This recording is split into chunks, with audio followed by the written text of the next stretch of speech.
Cei mai mulți dintre oamenii care locuiesc în orașe nu înțeleg ce înseamnă buna întocmire a văzduhului, îmbelșugarea roadelor pământului și vremuri cu pace, pentru că nu au multă legătură cu firea înconjurătoare, nu respiră aerul curat al munților, nu beau apa rece a izvoarelor, nu calcă prin păduri, nu se bucură de nopțile înstelate, nu inspiră parfumul florilor de câmp de prin ogoare, nu văd soarele, nu ating pământul și se încaieră pentru puțin teren, pe care îl numesc plămânul verde. În fiecare zi ei se neliniștesc din cauza poluării mediului, a zgomotului care le zdruncină nervii, a catastrofelor ecologice care se ivesc și a altor multe lucruri care le măresc angoasa, bolile de inimă, cancerul, tensiunea și altele. Pentru toate acestea se roagă biserica și preotul, chiar dacă este păcătos.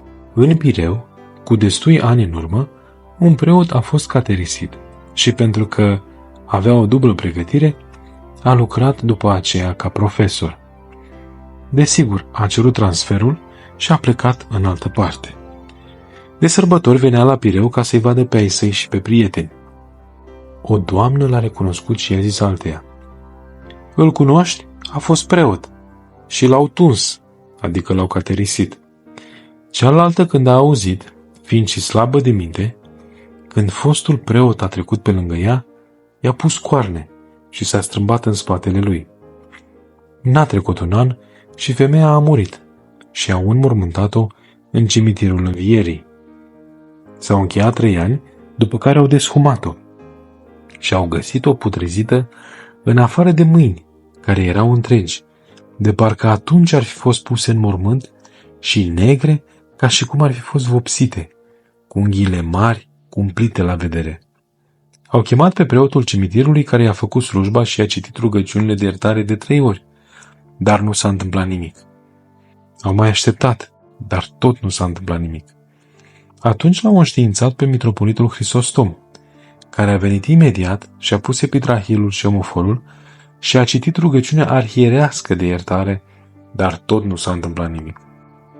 Printre rudele și cunoscuții care se aflau la deshumare era și doamna aceea care i-a arătase moartei pe preotul caterisit. Era vecina ei și rudă mai îndepărtată.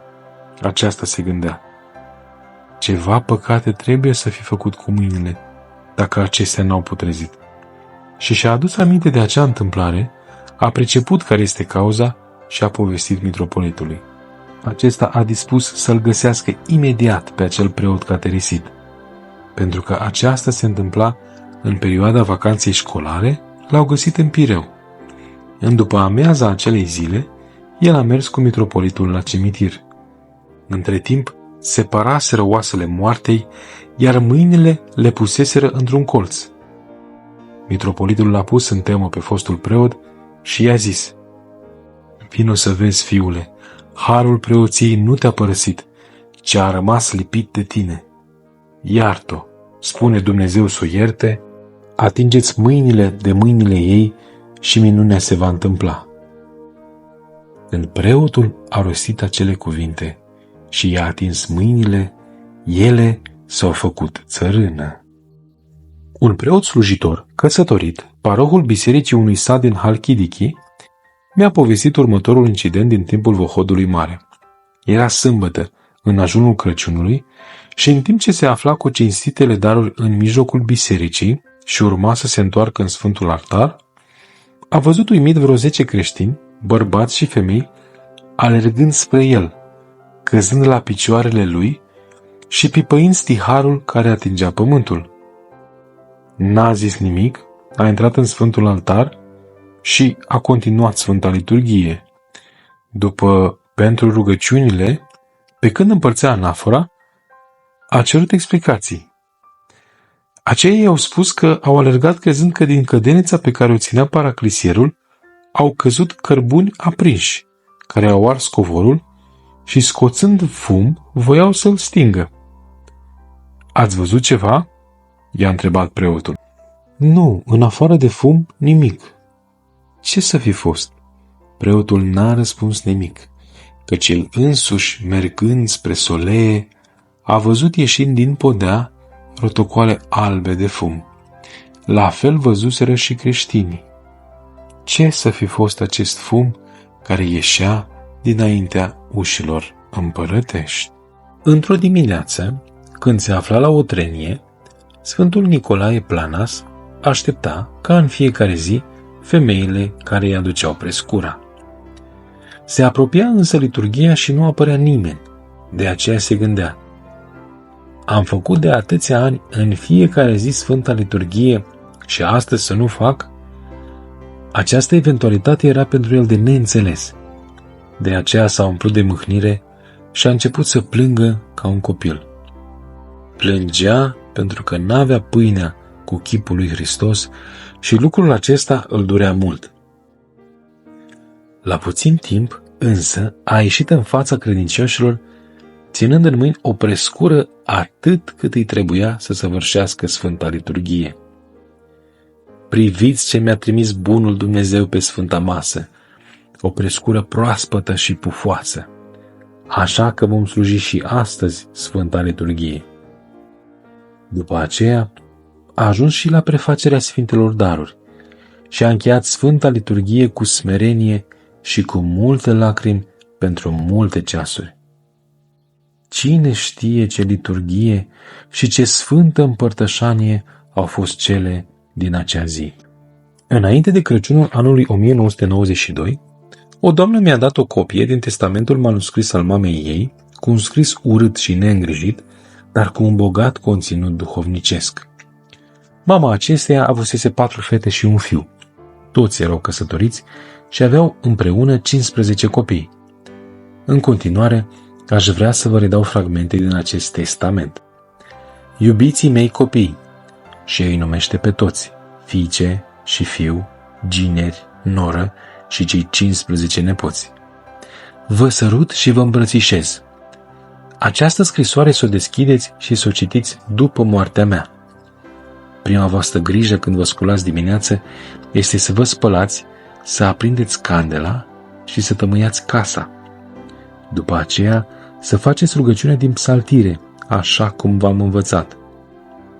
La fel să facă, dacă doresc bărbații voștri, nora și nepoțeii. Apoi mergeți toți la treburile voastre. Numai așa Dumnezeu va apăra și va binecuvânta munca și familia voastră. În fiecare duminică și sărbătoare mergeți toți la biserică. Seara, mici și mari, înainte să vă culcați, să citiți Pavecernița, fericirile din Noul Testament, psaltirea și mântuirea păcătoșilor. Nu uitați să țineți toate posturile, așa cum le-am ținut și eu de 6 ani încoace. Ținând toate acestea, iubiții mei copii și nepoți, va fi ca și cum mi-ați aprinde în fiecare zi câte o lumânare. Va fi pentru mine un parastas zilnic și așa vă veți aduce aminte de mine în rugăciunile voastre. Să țineți obiceiurile religioase ale poporului și să nu vă ispitească cele lumești. Pe acestea să le lăsați deoparte, căci sunt trecătoare și deșarte, și să urmați pe cele cerești.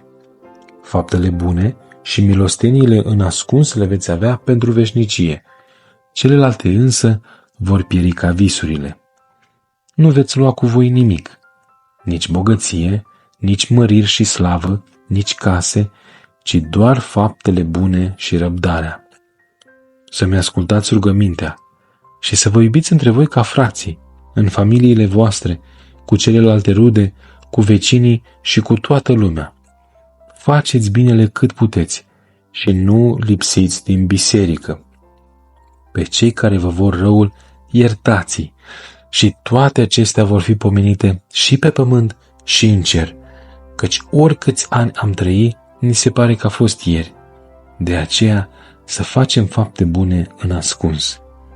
Să nu nedreptățiți și să nu mințiți pe nimeni, nici chiar pe dușmanul vostru. Să nu părăsiți biserica și duhovnicul.